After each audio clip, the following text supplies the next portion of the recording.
March Madness is here. Can we say March Madness? I hope so. We have ESPN analyst and former NCAA Coach of the Year, Tom Crean. He's here to get us set for all. The question I keep getting for him is, when are you coming back to Indiana? Apparently there's a job opening. I will ask him that. Stay tuned. We also have Eli Cox, who I'm just gonna say it. I think he's one of the best stories of the year. And I think in 10 years, 5 years, we'll be looking back and saying, man, Eli Cox out of Kentucky, what he's able to do to protect the quarterback, to lead his team to destiny. He might even go undrafted, and I don't care. He's going to make an impact on the NFL level, and you'll get to meet him. I'll get to meet him, and we'll tell you why. And then we've got some NFL storylines that you are underreacting to.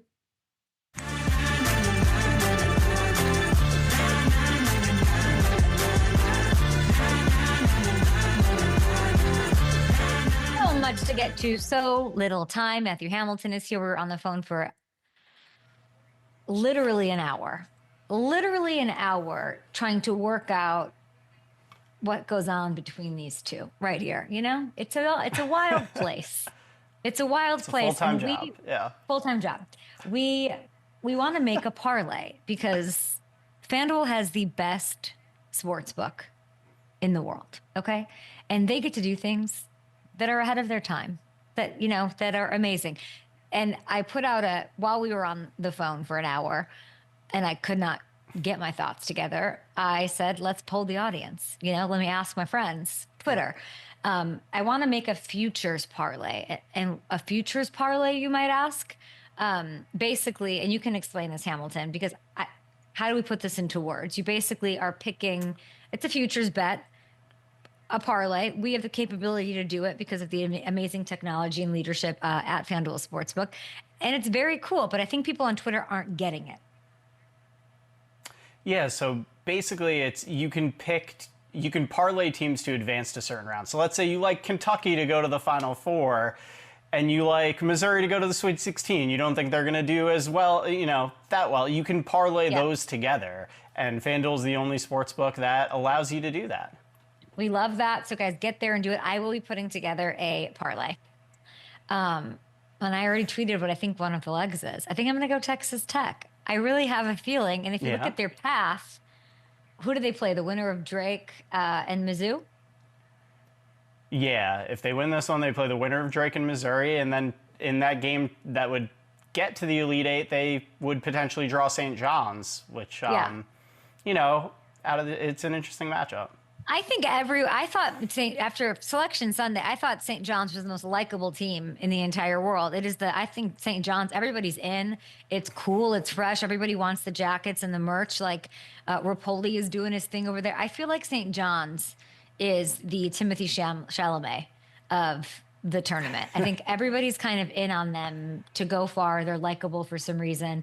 Patino as coach, I guess, is polarizing. I think he's I literally thought him and Al Pacino were the same person my entire life. So I was like, wow, that actor is a coach also. That's cool. Anyway, parlays are anybody's game. Future parlays at FanDuel Sportsbook. We have a lot to get to. And that's why we're bringing in the big dog. We're bringing in Tom Crean to get us set for this thing and get all of his ideas and then hopefully lure him into being Indy's coach again. How do you feel about that? I think that's a great idea. I'm all for it. I think we need to see it happen. Let's push him into it today. Yeah, and Matthew Hamilton's favorite prospect of this entire cycle, Eli Cox, the center, the offensive lineman prospect out of Kentucky, will be here. Free agency behind us. Couple of guys still hanging around. But we're going to hit up a couple things before we get to the March Madness and before we get to Eli Cox. And Tom Crean. I want to talk about some things that we might be underreacting to around the league. That's right, underreactions are back in the middle of March. I think a big one is something that's sort of happened in Baltimore the last couple of weeks that we haven't really got to, sink our fangs into. This has not been like a busy offseason for them by any means. Like the splashiest things haven't happened. They did make some big additions, I think, in DeAndre Hopkins. And they inked Cooper Rush to sort of back up Lamar again. We love that. This cycle for them was, what were they able to keep? The food is on their plate, right? Nobody's taken it. And it might have put a damper on free agency, but getting Ronnie Stanley back at $20 million a year in this market, that is the biggest steal of 2025. And I like that sports media is giving that the acclaim that it deserves. It's a huge, huge deal. And Ronnie spoke for the first time since signing his deal yesterday. Patriots fans crying about this, I'm sure. But I liked what he had to say. Take a listen. I was going to give Baltimore, the best, kind of the best bargain that I would, offer to any other team. I think the players for sure had I think the biggest role to do in that. The locker room and the type of players that we have. We've broken so many records last however many years. I don't think we really care about it, to be honest, especially the guys that have been here. I think the only thing we really care about is winning a Super Bowl. So, yeah, all that other stuff for sure is nice and all, but, yeah, definitely unfinished business. I don't think anyone's really happy. Matthew, this is such a crazy bite. And you were the one to sort of put this on on the map for me before free agency even kicked off, Matt, just about, the money he's going to be able to get. And we were like begging the Patriots and Wolf and company, like, sign this guy. He could have gotten, he could have literally gotten, Matthew, double, if you can pop you on screen here, double that elsewhere. I say retiring is extinct. I thought hometown discounts were extinct. They certainly are endangered. This isn't like a hometown discount, though. This is taking half. Yeah, pretty much. You would think with the way that offensive line market was looking in free agency, he would have been pushing $40 million if he really put himself out there on the open market and with the money that some of these tackle-needy teams had to spend. So it is saying a lot, and I loved hearing what he had to say. It sounds like, there's a lot of motivation there in Baltimore to get over that hump and get this thing done. And they have to. The fire is alit. 20 of their 22 primary starters back this year.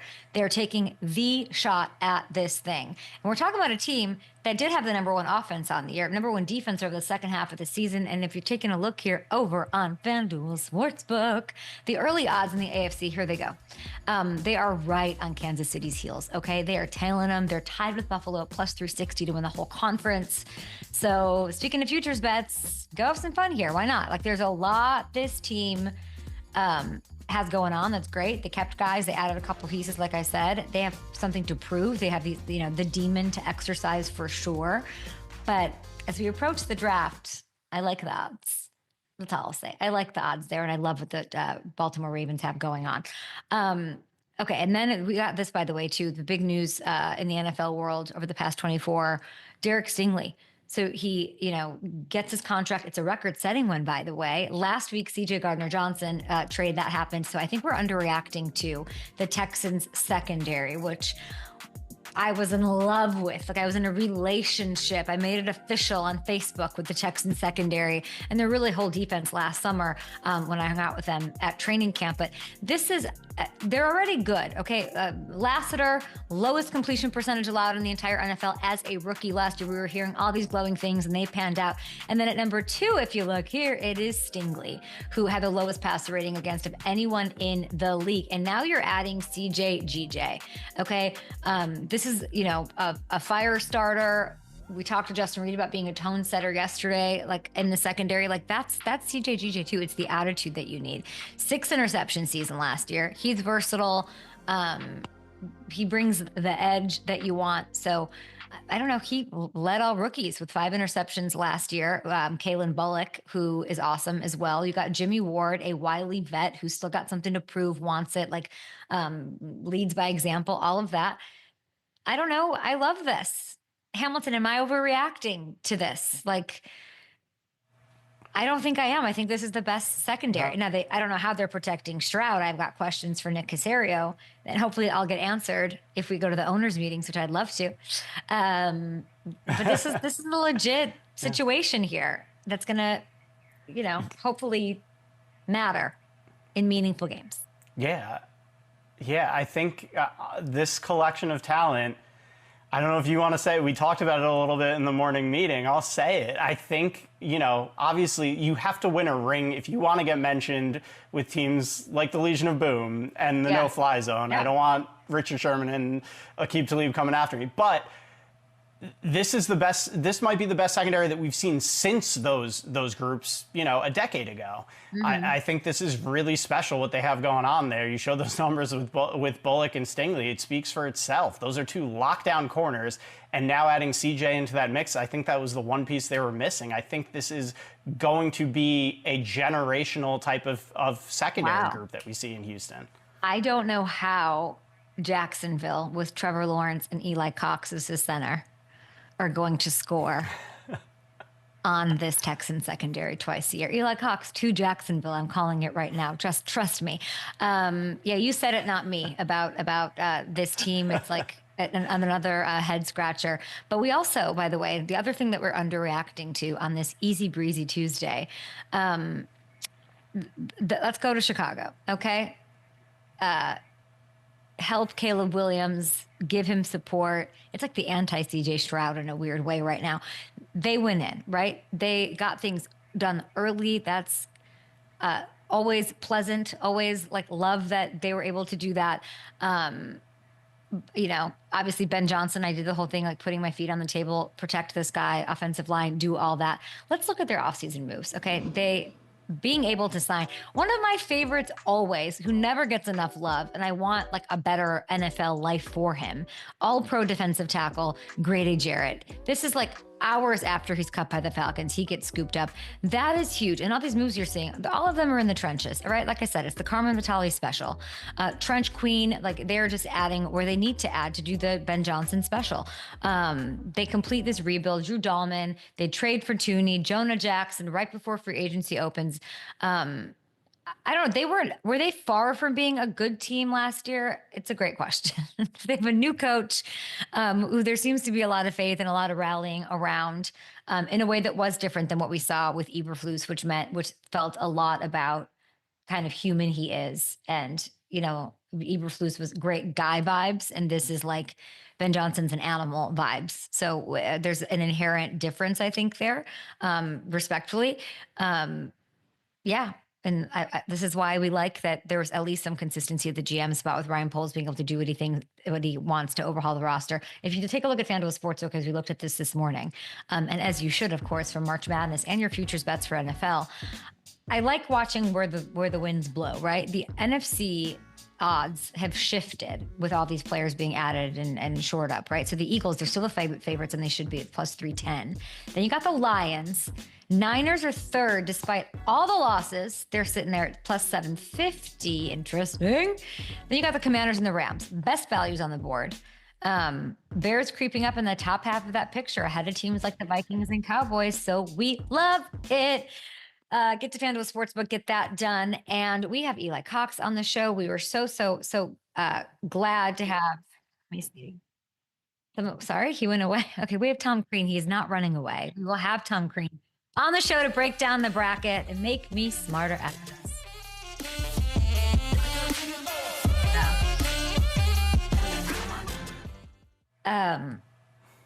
Texas Tech.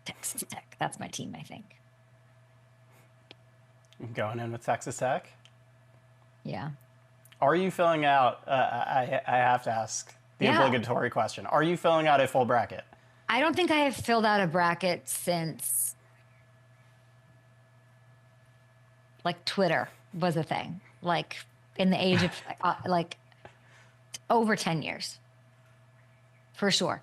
But I am dabbling in some, like I told you, high value men, high value brackets. That's what I'm all about here in March of 2025. It's 2025. All That's right. That's right. Thank you. And yeah, so I've been paying, I think you've noticed I've been paying much more attention to what's going on. Oh yeah, you're locked in. Al Pacino, Rick Pitino, the whole thing.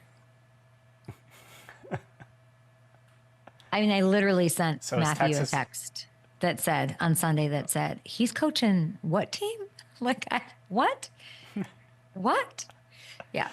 The stream of consciousness of that entire, as you're watching the selection show was. I think we should have put that on Twitter that I thought I wanted to give them their props. I wish we would have clipped it off. Like, what a show that was. Yeah. Raving about it. Yeah, I'm trying to think what else. Ask him about. I mean, there's Tom Crean's a popular guy. Oh yeah. What an honor. I don't think he's ready for the. For this whole experience. Yeah. I mean, what do I know more about? Golf or college basketball? Probably golf at this point, which is. Really? I think you got your, your Michigan I State don't think ties, your anyone. Marquette ties. It's not what you should say with Tom Crean coming on the show, but in with the tourney, like, what's to know?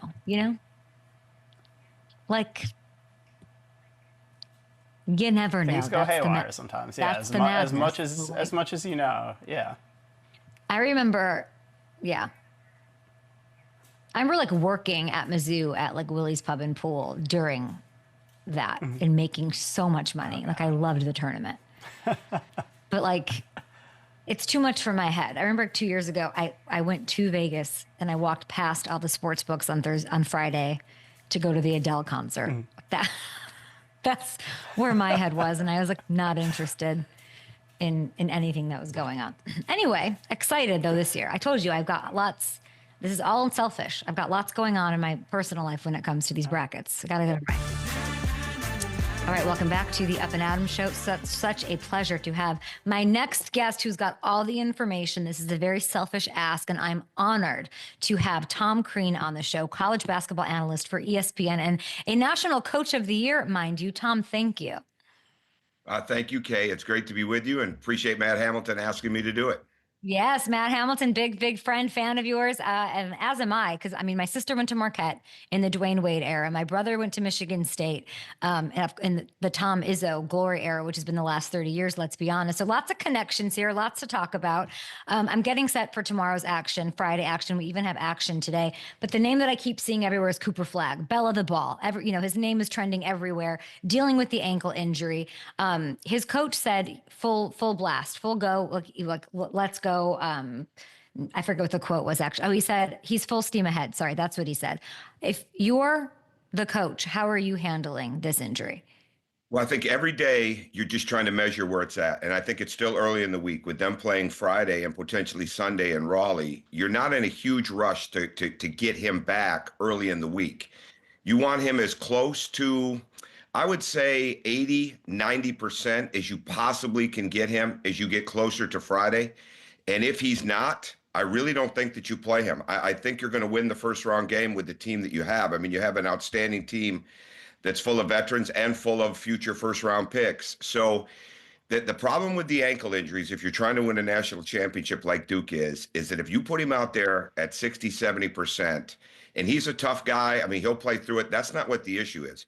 But the nagging injury that continues to be, that takes away his speed, his quickness, his bursts, things of that nature, it's just not worth it. So your whole goal is to get him actioned, have him available for Friday, make a decision if you want to use him Friday, but really have a great view that you're going to have as close to 100% as you can possibly get of Cooper Flagg by Sunday's game.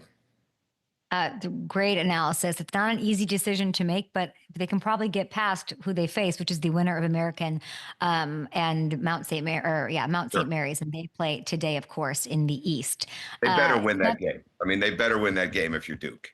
Right. So I think so then I would ask you, Tom, like, if we're saying we want him to be available for Friday, and then you make a decision, like, sounds like the decision is just, let's decide today on Tuesday, no matter what he looks like, he's not playing. Is that fair? No, I don't think so. I think it's a day-to-day, and especially because he got hurt on Friday, or Thursday it was. So the bottom line is every day they've got everything you possibly need to help him rehab. Every instrument that's available. I'm sure it's around the clock with him. And again, he's going to be comfortable as a competitor at far less than 100%.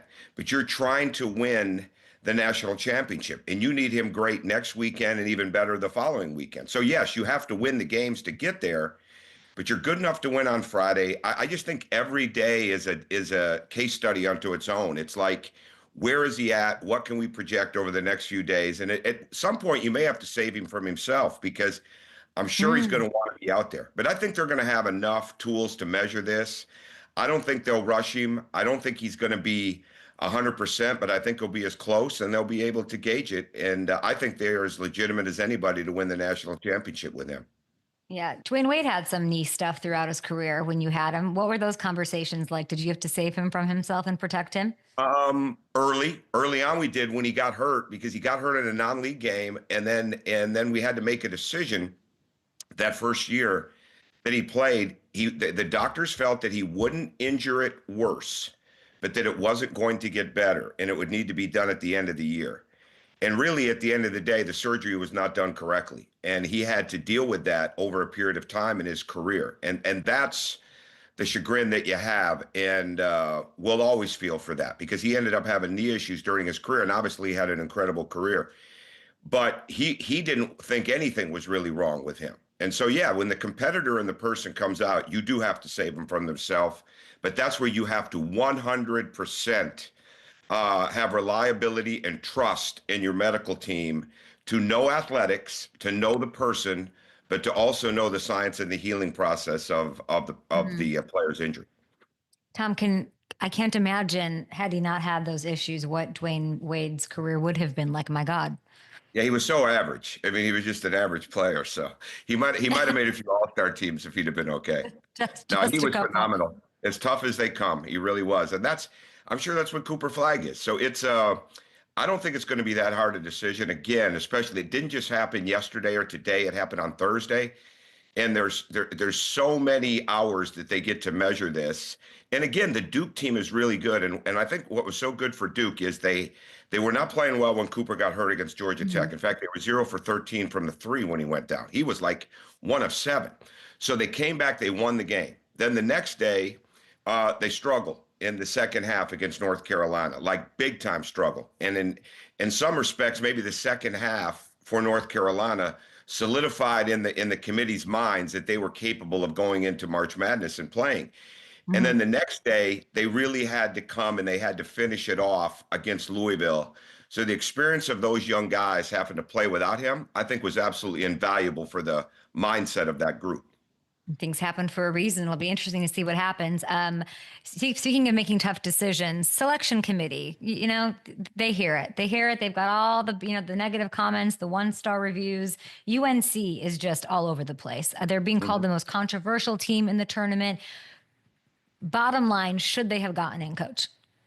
Well, whether they should or shouldn't have, I always felt like they would for a couple different reasons. Number one, at the top of the chain to me is there was no way the ACC was only getting 3 teams in, especially when the SEC was sitting at 13 with the potential of 14. They're just in the back room of the room. That's just not going to happen to those power leagues. The SEC bias is not real, but it's perceived to be real.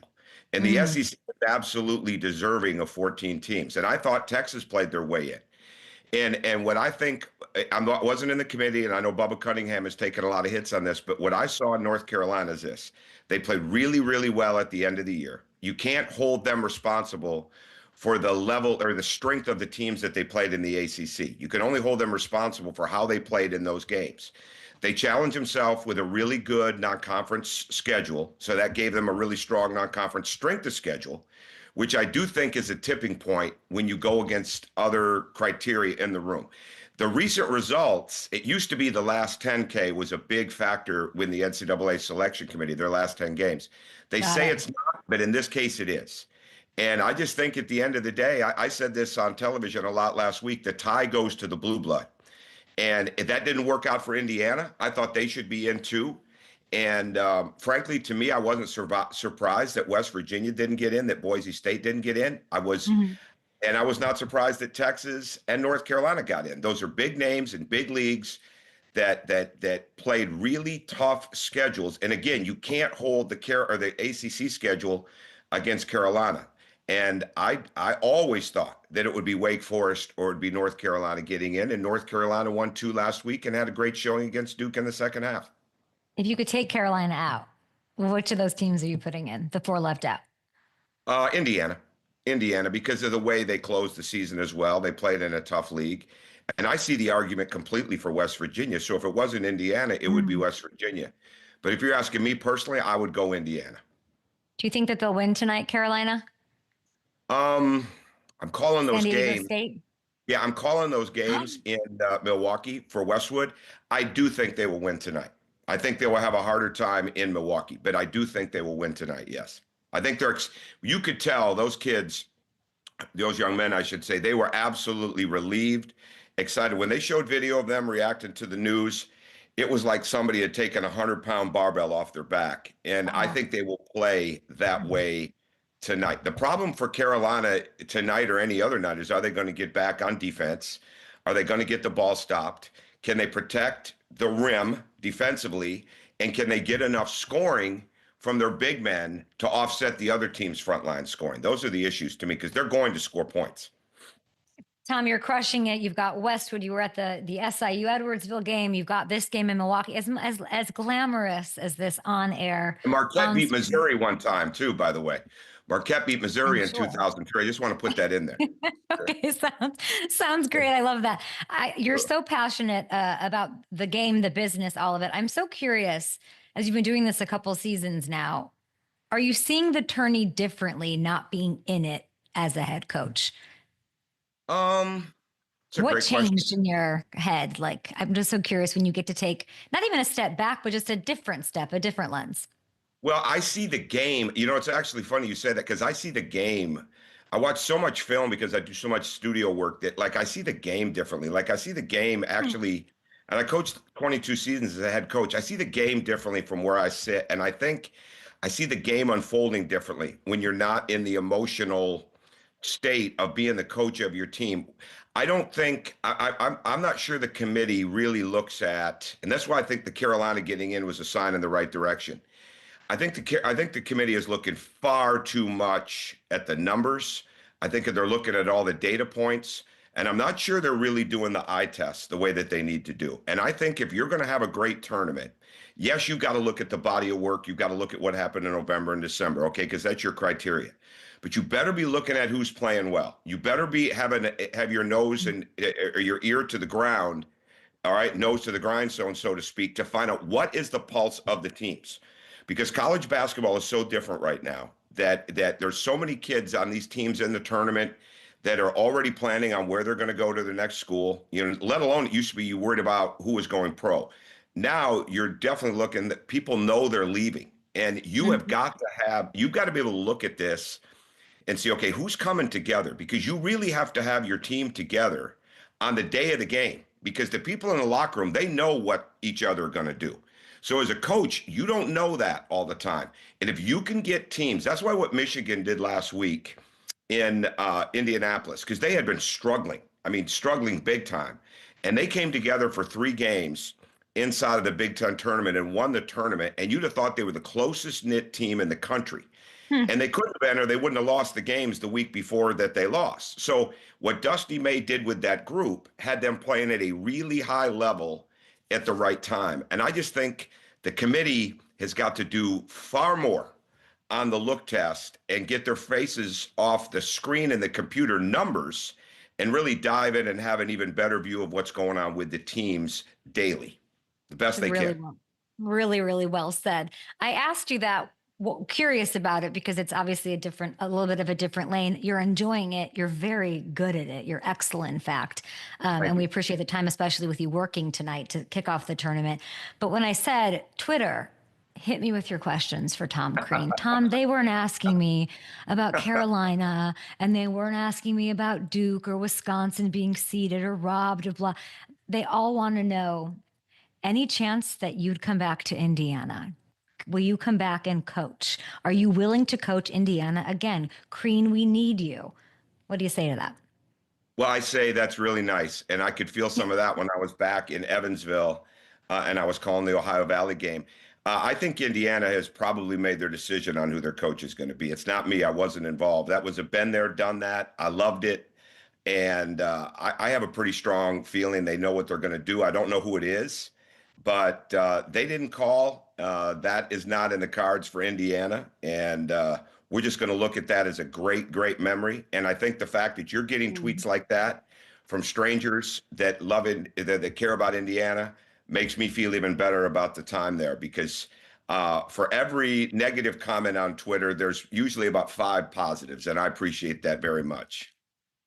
Do you get the itch, Tom? when you're out there to coach? I've always had that. Yeah, there's no question. I'll coach again. I don't have any doubt about that. I don't know where and when yet, but like my last year at Georgia was the first year of the portal and the first year of the NIL. We had $4,200 in the NIL. We had 7 guys go do a 3-hour clinic for $600 each. We had 2 other guys make $1,000 each from Crystal that year for a social media ad. That's $6,200. There's very few teams in the SEC that are under $3 million, $4 million right now in NIL. I would like to do that again. My last team was not very good at all at Georgia. We had a lot of injuries to key guys. I would like to go back in this era of NIL, in this era of portal, and try to do it. That doesn't scare me at all, but I'm not in a rush. I love what I'm doing. I don't want to go back just to go back. The number one criteria for me is to go somewhere where it absolutely matters, where even if they're not winning, they've won before and the fans will come back. Because that's what it's all about. If you don't have a thing that you can share with the fans and have people that are excited about your program, it's not worth doing to me. I feel like I'm in church or therapy right now. You are just the way that you are handling things, the way that you are settled, you're going to sort of let it fall to you, but you will be back. And I'm so excited about that. I want to ask you a little bit about Michigan State. We hit Indiana. We hit a little Marquette with D Wade. Tom Izzo's like my favorite. Like he's like I would be nervous to meet him. I met him once and was like a 6-year-old. I like melted. I'm just like so in awe of him. And you were both assistants, of course, before that you were with him. I loved this clip that was viral this past weekend where he's like, I'm not happy. I'm not going to be happy till we, do what we're supposed to do as a program. When have you seen Coach Tom Izzo the happiest? What's the happiest you've seen him? Oh, when Rocky was born, his daughter, when they got Steven, his son. He's happy after the games, but I saw that clip too. What I've always said about Tom, he's not happy, okay, unless he's unhappy. He's at his best when he's unhappiest, right? And it's not that he's never happy. He thrives on the challenge. And I always said this about him as well. Like he never lets the sun go down on a problem. And the rules were different when I was with him. So if there was a problem with a guy, I might be driving to pick him up at 2:30 or 3 in the morning to bring him into the office. I'm not kidding. And that was an incredible staff. That was when I was a GA. And I lived with Tom Izzo at his house and Jim Boylan, who won over probably 350 playoff games in the NBA on the far end there. He lived with us too. He's now with the Indiana Pacers. But Tom is a daily grinder of making you understand you have greatness in you. And that grinds on you and it lifts you. But at the end of the day, that's why those players all come back. They absolutely love them. I'd like to think that I inherited a lot of that, from people like him and Ralph Willard. I worked for Kevin Willard's dad for 5 years. And it's like, you're going to wear on people, but at the end of the day, it's hard to get greatness out of people. And you can't give in when they're ready to give in. And I think that's him. But he's an incredible person, incredible family man, loves his family, loves his team. And I think he celebrates wins. He's not one of those guys that's going to the bar and shutting it down when he celebrates wins, but he celebrates wins with the people around him, as well as he commiserates on the losses. And so he's going to get the most out of a win because he's certainly going to get the most out of a loss when it comes to bringing it to fruition and getting it better. I feel like the world has changed over these 30 years. That's like obvious, but especially NIL, all of that. And he, in my view, just as an outside, he hasn't changed. And maybe that's like his superpower. He's like, I am who I am. Have you noticed, has he evolved? Like you have to be able to evolve. What is the one thing that you've seen him, area that you've seen him sort of grow or change in this time where I really feel like everything, he's like, I'm going to do this my way. This is the way that I'm going to do it year in, year out. And that's sort of like why he's incredible. Maybe the best tournament coach ever. Well, he stayed with the process. Going back to our first time in the tournament, we played in Hartford actually, and we were playing Eastern Michigan in the first round. And then if we won, we ended up playing Princeton, who had beaten UNLV. And the first 2 years we went to the NIT, and he's been to the NCAAs every year since. So he started that year 20 to 25 minute quick hit meetings that might be film, it might be walkthrough in the hotel ballroom, it might come back to film, but he never kept the team long. And that was a difference for him because we'd have some really, really long meetings. And the rules were a little different back then with time spent. But I think he stays true to that as much as anything else all these years later, and we're looking at 3 decades. He keeps the meetings short inside of the tournament. He makes the points he has to make. Now, he's in the film room, but he makes the time with the players extreme high-level quality where it used to be quantity. And I do think that that's where he has evolved. I think he's never going to change on how he attacks the problems that he sees. He's never going to accept your mediocrity. He's never going to accept your bad body language. That's a great clip right there, because look at the eye contact. And Jace Richardson was in that clip. The last thing I did for Tom before I left and we went to the Final Four is help him recruit Jason Richardson, Jace's dad. So crazy. That's Yes, so crazy, absolutely. Tom. I know it. And it's awesome, right? So like Jace Richardson has grown up revering Tom Izzo. But when you play for him, it's a lot different because now he's coming at you. He's coming at you instead of his dad, right? And he's had to learn how to deal with that. And I think those kids have always felt that Tom loved them. That's why his transfer list is as small as any coach in college basketball over 30 years, because people don't want to leave that environment. It's not just because Michigan State is a great school. Your sister, I'm sure, knows that. The bottom line is he puts an environment together there that's really hard, really challenging. But the parents figure out, like, you know what? He's doing something for our kids that they really need. And I think, they've got money. It's not like it's not like they took a oath of poverty, inside for those players for them not to make money. They're making money, but he's not out there spending crazy money to bring guys in. They earn it while they're there because they earn everything that he wants them to have to be successful. Is this the championship team? Is it giving you that vibe? Oh, they're there. Yeah. Personally, I think it comes down to them and Auburn inside of Atlanta. And fortunately, I'm going to be for Westwood for that as well. Okay. At the Sweet 16. I do think this is the closest he's been, because for whatever weaknesses they have offensively, when they're not shooting the ball well, they make up for it with getting steals, layups. And this tournament, there's so many things that go into this tournament. You got to be able to protect the rim. Everybody talks about guard play. You got to be able to protect the rim for the people that are filling out their brackets. Who can really protect the rim? Who's making free throws? All right. And who has numerous ways to get fouled and to get free layups? And transition defense, throwing ahead on the break, making cuts, getting on the offensive glass. Those are all ways to get to the foul line or to get layups. And Michigan State does that as well as anybody in the Big Ten. So absolutely, I think that they could get to the Final Four and win it. I just wanted to hear that, Coach. I just wanted to hear that. Okay, before you go, we're going to do a speed Missouri, round. your team, right? Aren't you Missouri?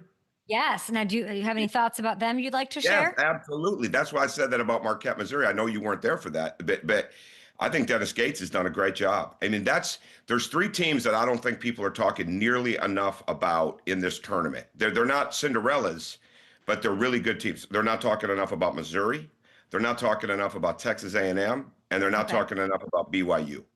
But I think Missouri, he's got legitimate ways to get fouled, and he can dominate the foul line in a game. And how the game is officiated in the NCAA tournament is sometimes different than the leagues, but he's got a lot of different ways to get to the foul line. Dennis can win this week. Dennis of Whitney Young. He went to my high school too. Lots of connections over here. I want to get to Whitney Young. I Cordell Henry from Whitney Young. There we go. When I was at Marquette. I love Whitney Young. I love this. Thank you. I appreciate that. Not a football school. I work in football, but definitely a basketball school. I want to get to some predictions. It's time for Up and Madness with Tom Crean, future head coach, but now he's crushing it for ESPN and Westwood. Rapid fire here. The team no one's talking about that could end up in the Final Four. Maryland. Ooh. The first 1 seed to lose and break everybody's bracket. Auburn. UConn starts as an 8 seed. No one thinks they'll be able to pull off the three-peat. Do they have a shot? They have a shot, but I think it's going to be really, really hard to get by Florida. I have Florida winning it all. Oh, the one player people need to pay attention to during March Madness. R.J. Lewis Jr. from St. John's would be one. And then if they're looking for a combination that isn't getting enough attention, I'd go Will Richard and Alex Condon from Florida. You're going to make me sound so smart at the bar tomorrow. Tom, you're the best. Which Harbaugh would make a better college basketball coach, John or Jim? That's a great question. if the game was coming down to you had a week to prepare, I'd give it to John because he'd get the team absolutely aligned.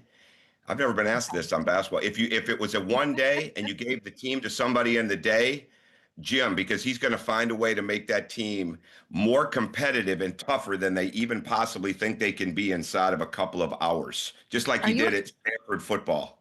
Are you a perfect brother-in-law that you found a way to pick both of them with this question? Like you Oh, no. you know what you're doing. You know what you're doing. No, I don't differentiate. Yeah, I got the best Harbaugh, though. I got the best looking Harbaugh. I got the most competitive Harbaugh.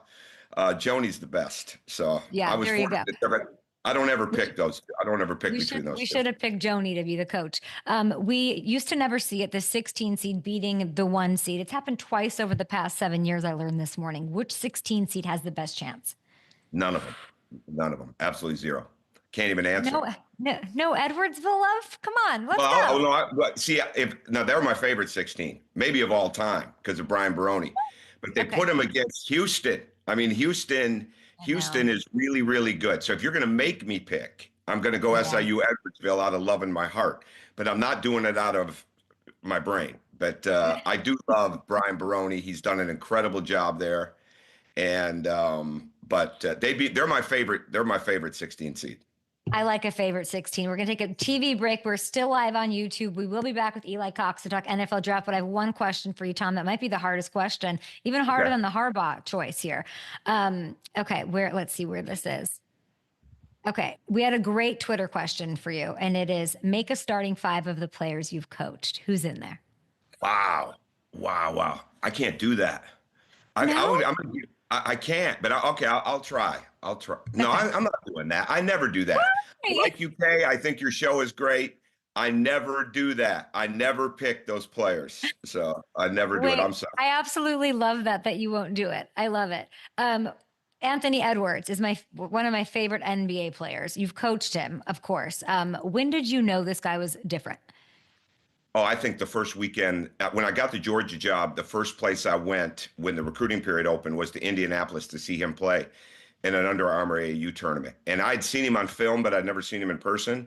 And he was still a sophomore at that point because he jumped up a class to come with us. So he was actually a high school senior when he played for me, but because he jumped it. But when I saw him that weekend in Indianapolis, that was like we'd have taken him right then. Immediately built the team around him at that age. You could see that he was untapped in how good he could be, but you could see that the God-given talent was in there. So from that very beginning, I could see it. First weekend. I think he'd be in your top 5. I'm saying it. Oh, he'd be there. Yeah, he'd be there, but I'm just not giving it up personally. I get it. College basketball analyst Tom Crean, thank you for joining us. By the way, everybody listen to the call for San Diego State and North Carolina tonight on Westwood One. Thank you, Coach. Thank you, Kay. Thanks for having me. Thank you. And thanks to Hamilton for reeling you in, Ham.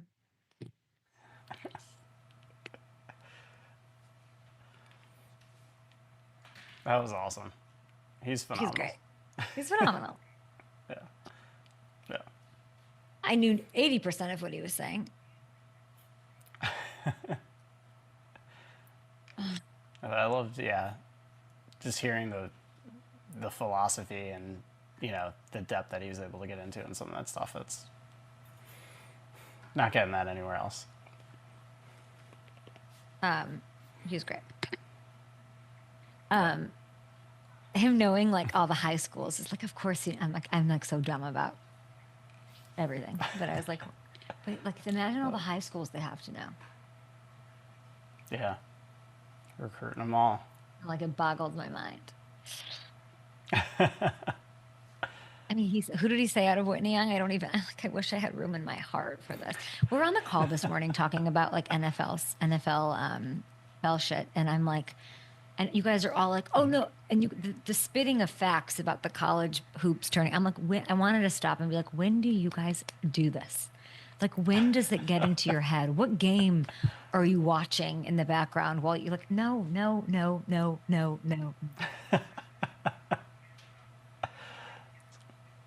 Great. How is Eli this morning? Good? No intro video or anything?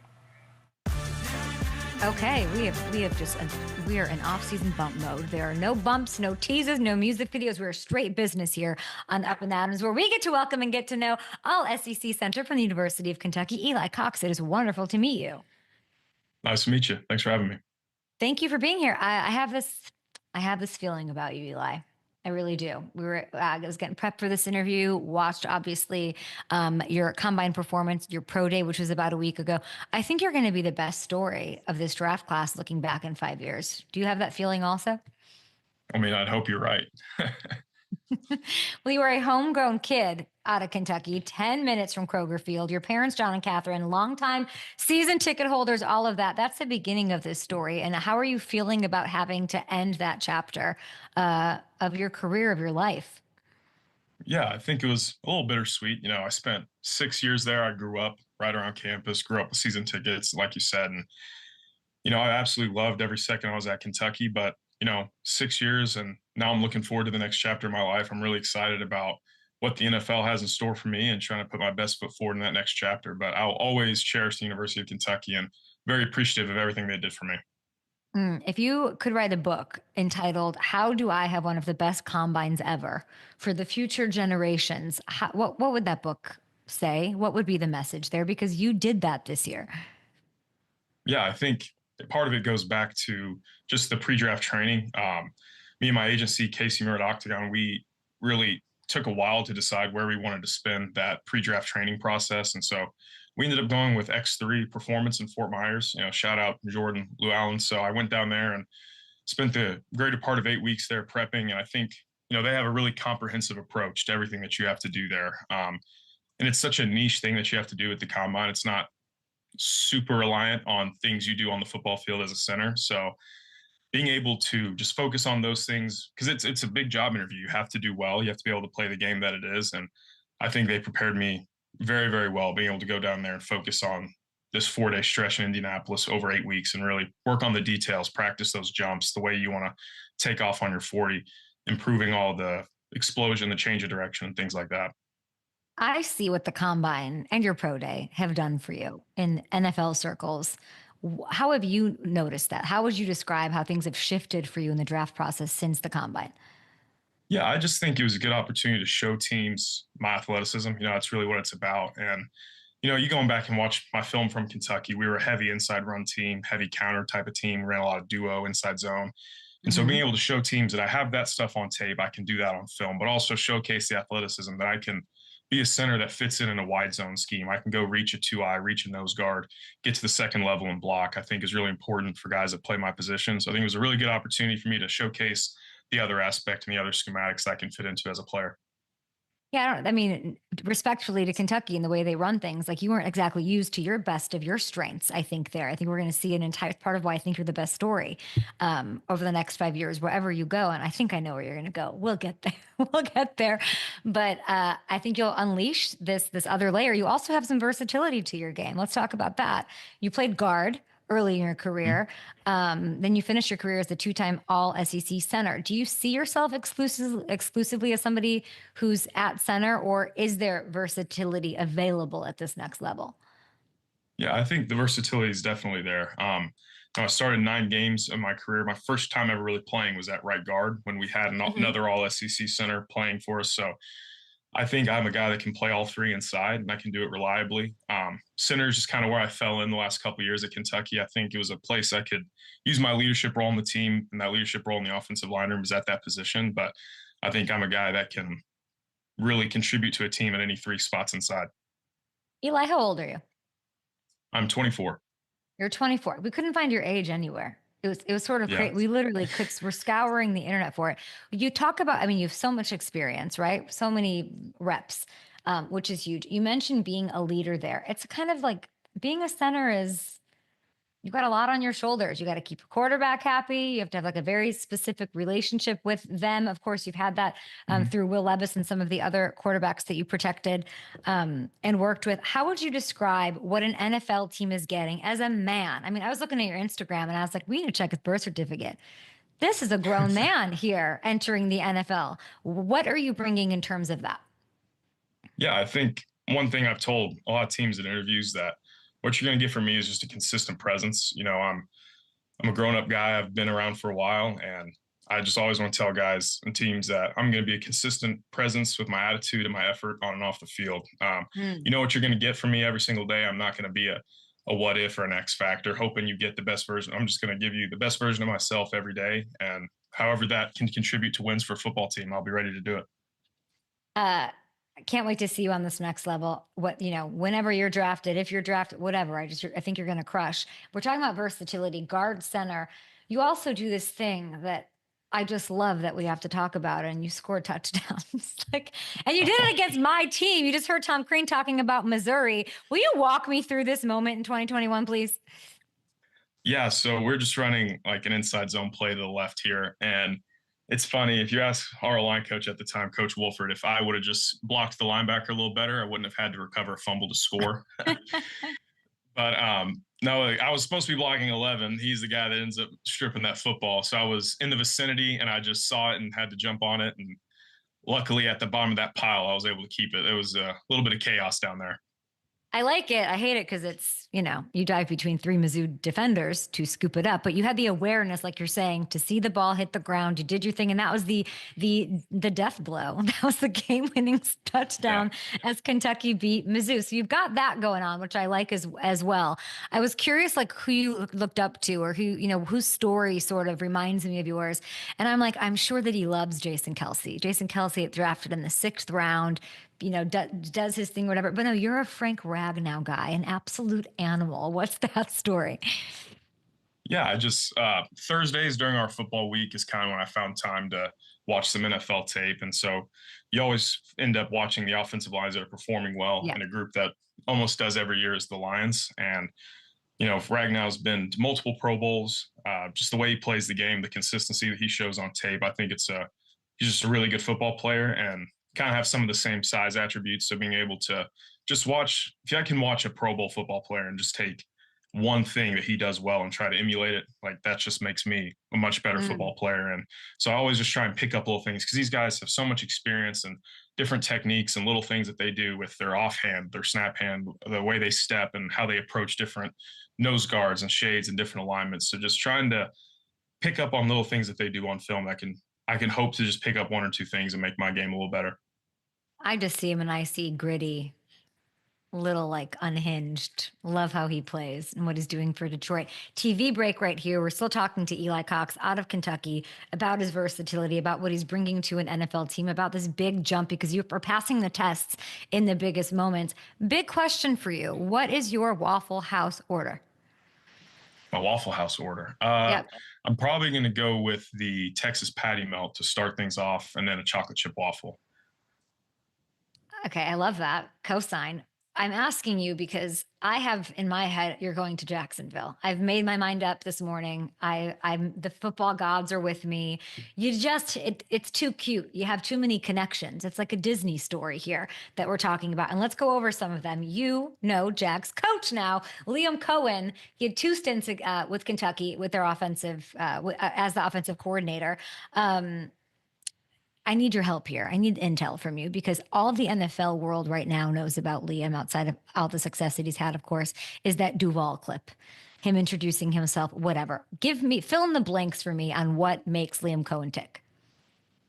I think just football, X's and O's is what he's all about. The guy lives and breathes it. One thing I think he was always really good at is, he has that offensive scheme that he kind of comes from that McVay and Shanahan tree, but what he does really well is he's adaptable to what his guys do well. And I think you saw last year in Tampa, they kind of got out of that mid-zone, wide zone emphasis, and they were really good at running the counter, the gap, the inside duo plays. And I think that's something he does really well, is he's not too prideful of what he likes to run, but he always emphasizes on calling plays that puts his players in the best position, adapting the scheme to what his players are good at. And I think he's going to have a lot of success in Jacksonville. Those Shanahan tree teams, Eli, in the NFL thrive off wide zone with athletic linemen. I feel like you might be a good fit there. What do you think? I'd be more than happy to do it. When's the last time you talked to Liam? Probably when they were in Tampa. I remember reaching out to him when the Hurricanes are going through there, just making sure he and his family was all right. But he's been a little preoccupied since he left Kentucky, and I don't blame him. Your boy Luke Fortner's also in Jacksonville. Isn't that something? Yeah, that's right. Yeah, he was a great teammate of mine. Their starting center just retired too. Isn't that something? Yeah, that's something. How would you feel about protecting Trevor next year? I'd be more than happy to protect any quarterback they let me. And here you like to be a sports broadcast. You answer questions very politically correctly, which I appreciate. And you're doing all the right things. Is it true you want to be a sports broadcaster? Yeah, I think that would be top tier jobs I'd love to do. Get to travel around all these different football stadiums and get paid to talk about football, which I do almost in all my free time anyway. Are you a basketball guy? Are you tracking Kentucky?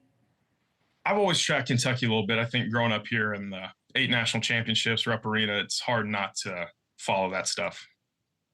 Tell me why they're going to beat Troy on Friday. I believe in Coach Pope. I think they got a good team. I think Lamont Butler's going to be healthy, so getting him back will be huge. And I believe in that team. I think they play well. And obviously, the 3 ball is important nowadays in college basketball, and they do it well. So hopefully they can make a good push here in the tourney. You've got the sports broadcasting thing. You've got the on-field thing and a great story behind you. I read that your hidden talent is photoshopping. What does that even mean? What? So that was the questionnaire I filled out my freshman year of college. I don't have a whole lot of hidden talents. So I had a class in high school, my senior year, that was very important to my education and receiving my diploma. So I took a Photoshop class. And that was something that not a lot of people could do. I have no idea how to use it anymore, but 19-year-old me thought that was cool. I just really love that that's what you said. And I mean, did you use it for this thing? We have a picture of you from freshman to senior. What do you make of this change and growth? I love this. It kind of looks like you use Photoshop. No, I grew up a lot in my time at Kentucky. So, I was 19 when I showed up, and I'm leaving when I'm 24. And so a lot changed. I grew up a lot, met my wife, and worked hard in the weight room. And so I'm very grateful for the time I had there. Bringing all that experience to the NFL. If you could go back and give freshman Eli a piece of advice, what do you think? I would just tell him, be patient, keep working hard. I got to Kentucky in a really crowded offensive line room. The big blue wall was the thing, and had a ton of seniors that were really good. And, it wasn't the portal era, so there wasn't just leaving for opportunities elsewhere. And so part of it was just staying patient, keep working hard, and to know that your time's going to come when you're ready, and just make the most of it when you get the opportunity. And it's coming next month. Nice to meet you, Eli Cox. We will be back tomorrow. Thanks, Eli. All right. Thank you.